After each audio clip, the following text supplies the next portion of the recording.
दोस्तों नमस्कार, स्वागत है आप सभी का एमसीबी सुनील में। होपफुली आप सभी अच्छे होंगे। दोस्तों एक बार फिर से आपके लिए लेकर आ गया हूं मैं मैथ्स का एक और इम्पॉर्टेंट टॉपिक। तो दोस्तों आज की क्लास में हम डिस्कस करेंगे परसेंटेज के कुछ ऐसे क्वेश्चन को लेकर जो एग्जाम के पॉइंट ऑफ व्यू से बहुत ही ज़्यादा इंपॉर्टेंट है दोस्तों। तो चलिए बिना किसी देरी की शुरुआत करते हैं आज के हमारे पहले प्रश्न से। तो देखिए हमारा आज का पहला प्रश्न है दोस्तों, एक परीक्षा में 58% छात्र अंग्रेजी में तथा 37% गणित में तथा 19% दोनों विषय में अनुत्तीर्ण हुए। दोनों विषय में कितने प्रतिशत छात्र उत्तीर्ण हुए हैं? दोस्तों चलिए इस क्वेश्चन को सॉल्व करते हैं। तो देखिए क्वेश्चन में क्या कहा जा रहा है कि परीक्षा में 58% छात्र अंग्रेजी में, 37% गणित में और 19% दोनों विषय में अनुत्तीर्ण हुए हैं। दोस्तों अनुत्तीर्ण अर्थात फेल हुए हैं। ठीक है, तो चलिए इसको हम डायग्राम के माध्यम से समझते हैं। तो देखिए मान लीजिए हमने एक डायग्राम ये बनाया, एक डायग्राम ये बनाया। ठीक है, तो देखिए 58% किस में हुए हैं दोस्तों? 58% हुए हैं आपके अंग्रेजी में। ठीक है, ये अंग्रेजी का है, ये हो गया अंग्रेजी का। ओके, अब देखिए 37% किस में हुए हैं? ये हुए हैं गणित में, ये गणित में फेल हुए हैं। 37% गणित में, 58% अंग्रेजी में फेल हुए हैं। अब दोनों में कितने दिखा रहा है? दोनों में दोस्तों 19% दिखा रहा है। ठीक है, 19% दोनों में अनुत्तीर्ण हुआ है, ऐसा कहा जा रहा है। ठीक है, तो हमें निकालना क्या है? दोनों विषय में कितने प्रतिशत उत्तीर्ण हुए, यानी कि कितने प्रतिशत छात्र पास हुए हैं, वो हमें फाइंड आउट करना है। वो हमारा फाइनल आंसर होगा दोस्तों जो निकालेंगे। ठीक है, तो पहले हम इस पर बात करते हैं। तो देखिए अगर इसको हम ध्यान से देखेंगे तो दोस्तों ये तो ठीक है, जो अंग्रेजी का पोर्शन है वो ठीक है, 58% है। ठीक है, गणित का वो भी ठीक है। ओके, तो देखिए गणित का जो दिख रहा है ये 37% है, बट इस एरिया को देखिए दोस्तों, ये जो एरिया है इस पे गौर कीजिएगा। ठीक है, ये क्या परसेंट है? ये ऐसे छात्रों का परसेंट है जो दोनों विषय में अनुत्तीर्ण हुए हैं। ठीक है, ये जो छात्र हैं दोनों विषय में अनुत्तीर्ण हुए हैं। बट अगर आप इसको ध्यान से देखेंगे दोस्तों तो देखिए ये जो डायग्राम है कुछ इस तरीके से यहां तक गया है, यहां तक गया है। ठीक है, यहां तक गया है। तो ये उन छात्रों का प्रतिशत है जो केवल अंग्रेजी में फेल हुए हैं, बट ये तो इसमें भी आ जा रहा है। ठीक है, ये जो छात्र जो अंग्रेजी में फेल हुए हैं वो इसमें आ जा रहा है, जबकि इसमें किसको आना चाहिए? इसमें केवल उन्हीं छात्रों का परसेंट आना चाहिए जो दोनों विषयों में अनुत्तीर्ण है, यानी कि फेल है। ठीक है, ये हो गया। अब इधर देखिए ये जो परसेंट है उन छात्रों का परसेंट है जो केवल गणित में फेल हुए हैं। ठीक है, जो केवल गणित में फेल हुए हैं, बट इसका जो कुछ हिस्सा है, कुछ परसेंट है वो इसी में आ जा रहा है। देखिए फिर एक बार से, ये ऐसा पार्ट है या ऐसा परसेंट है जिसमें केवल वही विद्यार्थी आ सकते हैं जो दोनों में अनुत्तीर्ण हो, बट इसमें तो इसका भी कुछ हिस्सा या फिर इसमें से कुछ परसेंट आ जा रहे हैं विद्यार्थियों के जो केवल गणित में फेल हैं। तो इसमें कौन कौन से शामिल हो जा रहा है दोस्तों? इसमें होना चाहिए दोनों को शामिल, केवल वही विद्यार्थी शामिल होने चाहिए जो दोनों विषय में अनुत्तीर्ण हैं, बट इसमें वो विद्यार्थी भी शामिल हो गए हैं जो केवल अंग्रेजी में फेल हुए हैं, और वे विद्यार्थी भी शामिल हो गए हैं जो केवल गणित में अनुत्तीर्ण हैं दोस्तों। तो हमें यहाँ ऐसे विद्यार्थियों की संख्या निकालनी पड़ेगी पहले जो केवल दोनों विषय में अनुत्तीर्ण हुए हैं दोस्तों। ठीक है, तो चलिए कैसे निकालते हैं देखिए। तो हम निकालते हैं दोनों विषयों में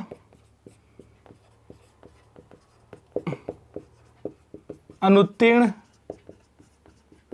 विद्यार्थी। ठीक है, तो हम क्या करेंगे दोस्तों, जो अंग्रेजी में अनुत्तीर्ण हुए हैं और जो गणित में अनुत्तीर्ण हुए हैं उनको जोड़ देंगे और उनसे घटा देंगे ये वाला भाग को, इस वाले भाग को। तो हमें मिल जाएगा दोस्तों दोनों विषय में अनुत्तीर्ण विद्यार्थियों की कुल संख्या। ठीक है, तो देखिए क्या हो जाएगा, 58%। ठीक है, 58% प्लस 37%। ठीक है, इसको जोड़ दीजिए। अब इससे हमको माइनस करना है जो 19% है, 19% है।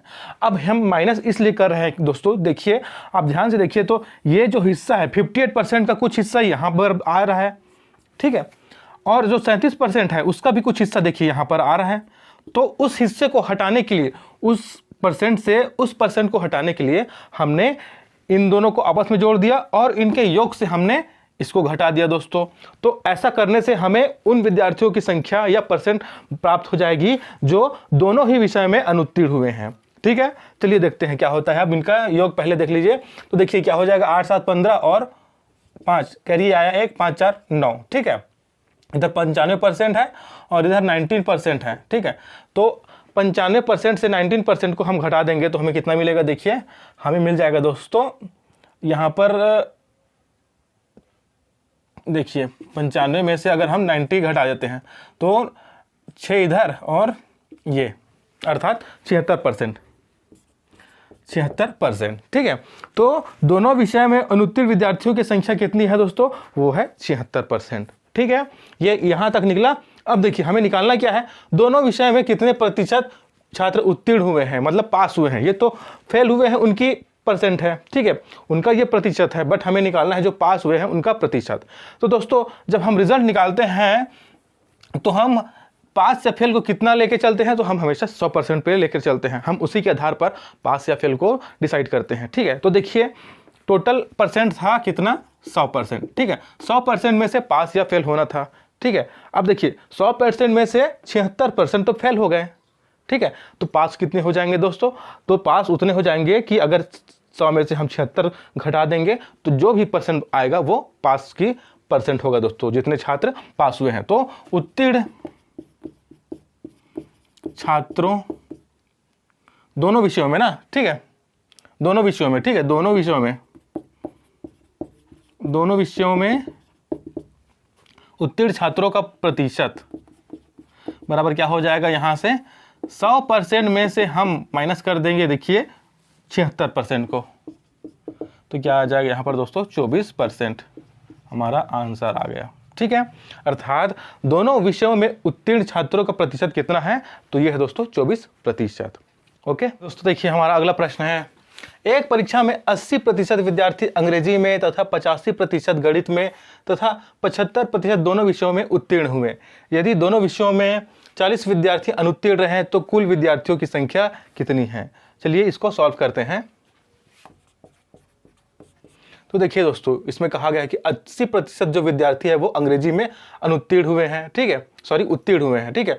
80% अंग्रेजी में उत्तीर्ण हुए हैं, 85% गणित में उत्तीर्ण हुए हैं और 75% दोनों में उत्तीर्ण हुए हैं। तो चलिए इनको हम डायग्राम के रूप में लिख लेते हैं दोस्तों, कुछ इस तरीके से, ठीक है।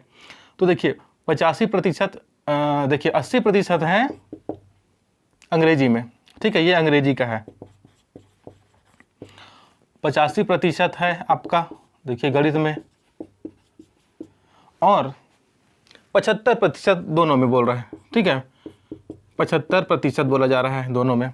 अब देखिए, अब यहाँ जो परसेंट आ रहा है दोस्तों, ये 75%, ये किसको शामिल करते हुए आ रहा है, ये 80% वाले जो केवल अंग्रेजी में पास हुए हैं उनको शामिल करके आ रहा है, और 85% वाले जो केवल गणित में पास हुए हैं उनको शामिल करके ये 75% है दोस्तों।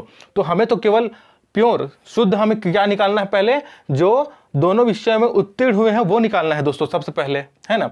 तो हमको क्या करना पड़ेगा, हमको इन दोनों को जोड़ करके उन दोनों के योग से इस परसेंट को घटाना पड़ेगा, तब हमें शुद्ध परसेंट प्राप्त चलेगा, है ना, पता चलेगा कि एक्चुअल में कितने जो विद्यार्थी हैं वो केवल दोनों विषयों में उत्तीर्ण हुए हैं। तो चलिए वही विधि अपनाते हैं जो हमने पिछले प्रश्न में अपनाया था। दोनों विषयों में उत्तीर्ण छात्र, देखिए क्या हो जाएगा, 80 को जोड़ देंगे और 85 को जोड़ देंगे, ठीक है, और उन दोनों के योग से हम किसको घटा देंगे, हम 75 को घटा देंगे, कुछ इस तरीके से, ठीक है। तो देखिए क्या हो जाएगा, ये 80 और 85 का योग हो जाएगा 165 और माइनस हो जाएगा 75, ठीक है। ये सभी परसेंट में है, ठीक है, ये सभी परसेंट में है।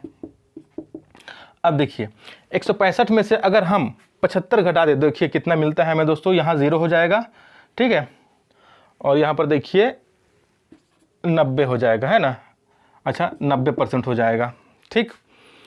75 में से सॉरी 165 में से 75 घटा दिए तो कितना परसेंट बचा, 90% बचा, ठीक है। तो ये 90% क्या है दोस्तों, 90% ऐसे छात्रों की संख्या है जो दोनों विषयों में उत्तीर्ण हुए हैं, ठीक है। तो हमें ऐसे छात्रों की संख्या पता चल गई जो दोनों विषयों में उत्तीर्ण हुए हैं, वो कितने हैं, 90% है, ठीक है। अब आगे प्रश्न में कहा गया है, यदि दोनों विषयों में 40 विद्यार्थी अनुत्तीर्ण रहे हैं। देखिए आगे प्रश्न में अनुत्तीर्ण विद्यार्थी यानी कि ऐसे विद्यार्थियों का चर्चा किया जा रहा है, ऐसे विद्यार्थियों के बारे में बात किया जा रहा है जो अनुत्तीर्ण हुए हैं दोनों विषयों में। ठीक है, तो पहले हमें क्या ज्ञात करना पड़ेगा दोस्तों कि ऐसे कितने विद्यार्थी हैं जो दोनों विषयों में अनुत्तीर्ण यानी कि फेल हुए हैं। तो चलिए निकाल लेते हैं। तो दोनों विषयों में अनुत्तीर्ण छात्र, अनुत्तीर्ण यानी कि फेल छात्र। ठीक है, कितने छात्र दोनों विषय में फेल हुए हैं देख लेते हैं। तो देखिए हम क्या करते हैं, 100% में से हम क्या घटा देते हैं, जो छात्र दोनों विषय में उत्तीर्ण हुए हैं उनको घटा देते हैं। तो देखिए 100% में से 90% घटा देंगे तो क्या मिल जाएगा दोस्तों, हमें 10% निकल जाएगा। ठीक है, 10% निकल गया। क्या है, तो 10% ऐसे छात्र हैं जो दोनों विषयों में अनुत्तीर्ण हुए हैं यानी कि फेल हुए हैं दोस्तों। ठीक है, अब देखिए 40 विद्यार्थी दोनों विषयों में अनुत्तीर्ण हुए हैं।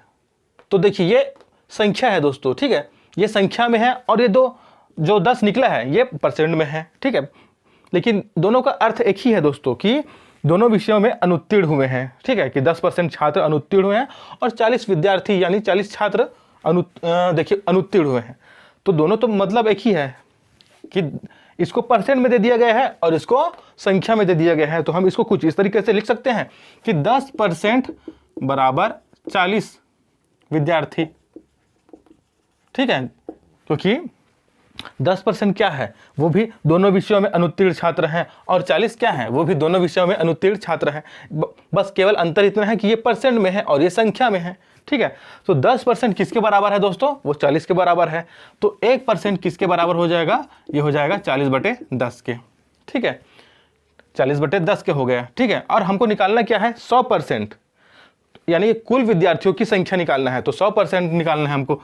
तो 100% क्या हो जाएगा, देखिए यहाँ पर 40/10 ये, और इसके गुणे में जो 100% निकालना है इसलिए 100 का गुणा कर दीजिए। ठीक है, अब देखिए 10, ये 10 बार में कट गया 100। ठीक है, यहाँ पर क्या बचा 40, यहाँ पर 10, 40 गुणा 10, तो ये कितना हो जाएगा दोस्तों 400। यानी कि कुल विद्यार्थियों की संख्या कितनी है, वो हो गई दोस्तों 400। तो ये हो गया हमारे इस प्रश्न का आंसर। ठीक है, तो कुछ इस तरीके से आपको इन क्वेश्चन को सॉल्व करना है। ओके दोस्तों, देखिए हमारा अगला प्रश्न है, एक गांव के 42% व्यक्ति चाय तथा 47% कॉफ़ी पीते हैं तथा 15% दोनों पीते हैं। तो ऐसे कितने प्रतिशत व्यक्ति हैं जो दोनों नहीं पीते हैं। चलिए इसको सॉल्व करते हैं। तो देखिए जो परसेंट दिए गए हैं उनको हम कुछ इस तरीके से फिगर के द्वारा डिनोट करते हैं या फिर रिप्रेजेंट करते हैं दोस्तों। तो देखिए क्या हो जाएगा, 42% है जो चाय पीते हैं, जो केवल चाय पीते हैं। ठीक है, और 47% हैं जो केवल कॉफ़ी पीते हैं। और देखिए ये जो एरिया है, ठीक है, इसमें 15% दिया गया है। ठीक है, इसमें 15% दिया गया है जो दोनों पीते हैं, ये मान के चलते हैं। अब हम जानते हैं कि ये जो एरिया है इसमें ऐसे व्यक्ति भी आ गए हैं जो चाय भी पीते हैं, केवल चाय पीते हैं, और ऐसे व्यक्ति भी आ गए हैं जो केवल कॉफ़ी पीते हैं। तो ये तो ऐसा स्थान है ना, ऐसा एरिया है जहाँ केवल वही व्यक्ति आने चाहिए जो केवल दोनों पीते हैं। ठीक है, वो दोनों पीते हैं वही आने चाहिए यहाँ पर, है ना। तो चलिए उस व्यक्तियों की संख्या परसेंट में हम याद कर लेते हैं जो दोनों पीते हैं। ठीक है, तो दोनों पीने वाले व्यक्ति, दोनों पीने वाले व्यक्ति। तो देखिए क्या हो जाएगा, हमको जोड़ना है 42% प्लस 47% और इन दोनों के योग से घटा देना हमें 15% को। ठीक है, ये चीज़ तरीके से। अब देखिए 42 प्लस 47 कितना हो जाएगा दोस्तों, ये हो जाएगा 89% और इसमें से हमें घटाना है 15% को। ठीक है, तो देखिए क्या बच जाएगा, अगर हम 9 में से 5 घटाएंगे 4 बचेगा और इधर 8 में से घटाएंगे तो 7 बचेगा, तो 74%। यानी कि ऐसे व्यक्ति जो दोनों पीते हैं वो हैं 74% दोस्तों। ठीक है, ये हमें ज्ञात हो गया। अब हमें निकालना क्या है, ऐसे कितने प्रतिशत व्यक्ति है जो दोनों नहीं पीते हैं। तो चलिए अब इससे निकाल लेते हैं दोस्तों। तो दोनों नहीं पीने वाले देखिए टोटल व्यक्ति कितने थे, 100% थे। ठीक है, 100% थे, टोटल व्यक्ति थे 100%, और उसमें से कितने पीते हैं दोस्तों, तो 74 पीते हैं। तो अगर हम 100 में से 74 घटा देंगे, पीने वाले को हटा देंगे, तो ऐसे व्यक्ति हमें मिल जाएंगे जो नहीं पीते हैं। ठीक है, तो 100 में से हमने 74 घटा दिया तो हमें कितने मिल गए दोस्तों? 26%। हमें कितने मिल गया? 26%। यानी कि 26% ऐसे लोग हैं जो चाय और कॉफ़ी दोनों नहीं पीते हैं दोस्तों। ठीक है, 26% ऐसे व्यक्ति हैं जो चाय और कॉफ़ी दोनों ही नहीं पीते हैं। ठीक है दोस्तों, देखिए हमारा अगला प्रश्न है, एक परीक्षा में 70% विद्यार्थी अंग्रेजी में तथा 65% गणित में उत्तीर्ण हुए। यदि 27% दोनों में अनुत्तीर्ण रहे तथा उत्तीर्ण विद्यार्थियों की संख्या 248 हो तो कुल विद्यार्थियों की संख्या क्या होगी? चलिए इस प्रश्न को सॉल्व करते हैं। तो देखिए हम पहले फिगर के अनुसार इनको लिख लेते हैं दोस्तों। ठीक है, तो देखिए 70% अंग्रेजी में उत्तीर्ण हुए हैं, 70% हैं जो अंग्रेजी में उत्तीर्ण हुए हैं। ठीक है, और 65% जो है वो किस में उत्तीर्ण हुए हैं? तो ये गणित में उत्तीर्ण हुए हैं। ठीक है, अब यहाँ पर देखिए क्या दिया गया है, 27% दोनों में अनुत्तीर्ण रहे हैं। तो देखिए दोस्तों यहाँ पर जो 27% है वो अनुत्तीर्ण का है, 27% अनुत्तीर्ण है, बट यहाँ पर जो परसेंट है वो उत्तीर्ण का परसेंट है दोस्तों। तो हम ऐसा नहीं कर सकते कि यहाँ उत्तीर्ण कर दें और यहाँ अनुत्तीर्ण कर दें, ऐसा नहीं कर सकते। अगर हम करेंगे तीनों को तो तीनों को अनुत्तीर्ण करना पड़ेगा, और करेंगे तो तीनों को हमें उत्तीर्ण करना पड़ेगा। हम यहाँ उत्तीर्ण कर दें, यहाँ अनुत्तीर्ण कर दें, ऐसा करेंगे तो गलत हो जाएगा दोस्तों। ठीक है, तो चूंकि हम यहाँ पर उत्तीर्ण को लेकर के चल रहे हैं तो यहाँ पर जो लेंगे उसको भी हमें उत्तीर्ण को ही लेना पड़ेगा दोस्तों। तो चूंकि यहाँ पर देखिए 27% तो अनुत्तीर्ण दे दिया गया है, तो हमें उसे उत्तीर्ण में कन्वर्ट करना पड़ेगा। ठीक है, आप जानते हैं कि कोई भी परसेंट आता है या फिर कोई भी रिजल्ट आता है वो 100% आता है दोस्तों। ठीक है, 100% आता है। ठीक है, अब इसमें देखिए 27% दे दिया है अनुत्तीर्ण, तो 27% अनुत्तीर्ण है, यानी कि 27% फेल है, तो कितने पास होंगे दोस्तों? तो अगर हम 100 में से फेल को घटा देंगे तो हमें पास मिल जाएंगे, है ना। तो देखिए 100 में से हम अगर 27 को घटा दिए दोस्तों यहाँ पर, ठीक है, तो हमें जो पास है वो मिल जाएंगे दोस्तों, अर्थात जो दोनों में उत्तीर्ण है वो मिल जाएंगे। तो देखिए कितना हो जा रहा है, 100 में से अगर मैं 27 घटा दूँ दोस्तों तो मुझे कितना मिल जाएगा? मुझे 73 मिल जाएगा। ठीक है, मुझे 73 मिल जाएगा। ठीक है, तो 73 कहाँ जाएगा? इस एरिया में आ जाएगा, अर्थात 73% ऐसे विद्यार्थी हैं जो दोनों विषयों में उत्तीर्ण हुए हैं। ठीक है, अब देखिए, अब ये एक ऐसा एरिया है दोस्तों जिसमें ऐसे विद्यार्थी भी आ रहे हैं जो केवल अंग्रेजी में उत्तीर्ण हुए हैं, और ऐसे विद्यार्थी भी आ रहे हैं जो केवल गणित में उत्तीर्ण हैं। तो हमें इसमें तो ऐसे विद्यार्थियों की संख्या या फिर परसेंट डालना है या फिर लिखना है जो दोनों ही में उत्तीर्ण हुए हो। ठीक है दोस्तों, जो दोनों में उत्तीर्ण हुए हो केवल उन्हीं की यहाँ पर परसेंट हमें लिखना है। तो कैसे लिखेंगे? तो हम लिख लेते हैं दोनों में उत्तीर्ण, दोनों विषयों में उत्तीर्ण। तो क्या हो जाएगा? देखिए हम इन दोनों को जोड़ देंगे, 70% और 65% को जोड़ देंगे और इससे घटा देंगे इस 73% को। ठीक है, 73% को घटा देंगे, देखिए क्या आ जाएगा? देखिए ये इसका योग करने पर 7 6 13 135% ये आ जाएगा दोस्तों, माइनस 73%। ठीक है, ये हो गया आपका, देखिए 70 और 65 है, 70 और 65 135 और माइनस 73। अब इसमें से घटा दीजिए तो देखिए क्या आ जाएगा? ये 135 में से हम 73 घटा देते हैं तो देखिए 5 में से 3 गया, 2 बचा। ठीक है, ये 62, ये 62% आ जाएगा। यानी कि ये परसेंट कौन सा है? तो ये परसेंट है दोस्तों ऐसे छात्र, ऐसे विद्यार्थियों की जो दोनों विषयों में उत्तीर्ण रहे हैं। ठीक है, अब देखिए आगे क्या दिया गया है, यहाँ तक हमने निकाल लिया, तथा उत्तीर्ण विद्यार्थियों की संख्या 248 है। यानी कि देखिए उत्तीर्ण विद्यार्थियों की संख्या दोनों विषयों में ना, दोनों विषयों में उत्तीर्ण विद्यार्थियों की संख्या 248 है, 248 है। और यहाँ पर देखिए क्या गया है, दोनों विषयों में उत्तीर्ण विद्यार्थियों की संख्या 62% है। तो ये जो नंबर है वो परसेंट में दे दिया गया है और ये जो है वो नंबर में दे दिया गया दोस्तों, ये संख्या में दे दिया गया है, बट दोनों का जो वैल्यू है या फिर दोनों का जो मतलब है, अभिप्राय है, एक ही है दोस्तों। ठीक है, कि इसका 62% बराबर क्या है? 248। दोनों का मतलब एक ही है, इसलिए हम दोनों को बराबर में लिख सकते हैं। ठीक है, क्योंकि ये भी ऐसे विद्यार्थियों का परसेंट है जो दोनों विषयों में उत्तीर्ण हुए हैं, और ये जो है ऐसे विद्यार्थियों की संख्या है जो दोनों विषयों में उत्तीर्ण हुए हैं। ठीक है, देखिए उत्तीर्ण हुए दिया है ना, है ना। अब देखिए 62% बराबर कितना हो रहा है? 248 हो रहा है। तो 1% बराबर कितना हो जाएगा? 248/62। ठीक है, 248/62। ओके, अब हमें निकालना कितना है दोस्तों? 100%।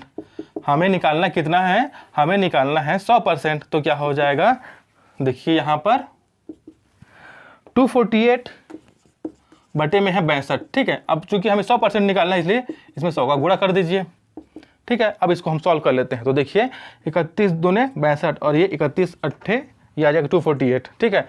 ये 2 चौके 8 और बचा 4 गुणा 100 अर्थात 400, ठीक है दोस्तों। तो कुल विद्यार्थियों की संख्या कितनी निकल गई दोस्तों, 400। टोटल विद्यार्थियों की संख्या कितनी है, 400 है दोस्तों इस प्रश्न का आंसर, ठीक है।